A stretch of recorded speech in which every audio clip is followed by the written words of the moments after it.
So Ray, come on. Tiga saan ka? Kuya Will, taga-Tagig po. Taga? Tagig. Ano trabaho mo, Ray? Ngayon po, papasok na po sa PNP SAP na naghihintay. Wow. So, ano ka?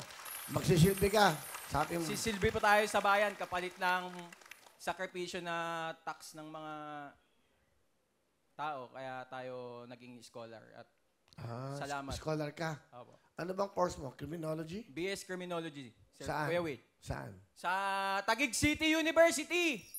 Mga faculty dyan sa Taguig City University for Criminology. Meron ka bang asawa? Wala pa po, pero may girlfriend po. Ano message mo sa kanya? Itong Pasko. Yan, Mi, salamat sa lahat ng ginawa mo para sa akin. Alam mo naman na minsan gahol na gahol din ako. Na umabot talaga sa puntong walang-wala. Pero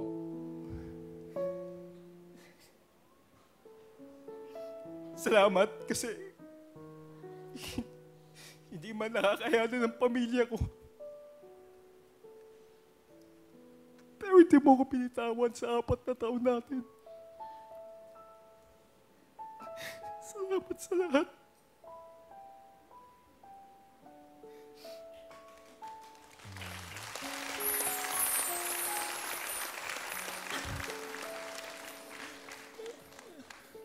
Sana tumatag pa tayo. Alam mo naman na ikaw yung first girlfriend ko hanggang muli na to. Salamat sa'yo. Mabait siya, no? Girlfriend mo, ha? Opo. Sobra po. Sobrang bait talaga niya. Wala na akong masasabi. Wala na akong mahahanap. So, first girlfriend mo siya, and then, that's it, kumbaga. That's it. Wala na po. Naputol din kami. Pero, nagkakabalikan naman din. Ganun talaga, Ray. Siguro mabait ka, kasi 4 years, di ba? Sabi Yes. mo nga, andyan siya para sa'yo. Ano ba, sa tingin mo, kabaitan mo? Ba't gusto ka?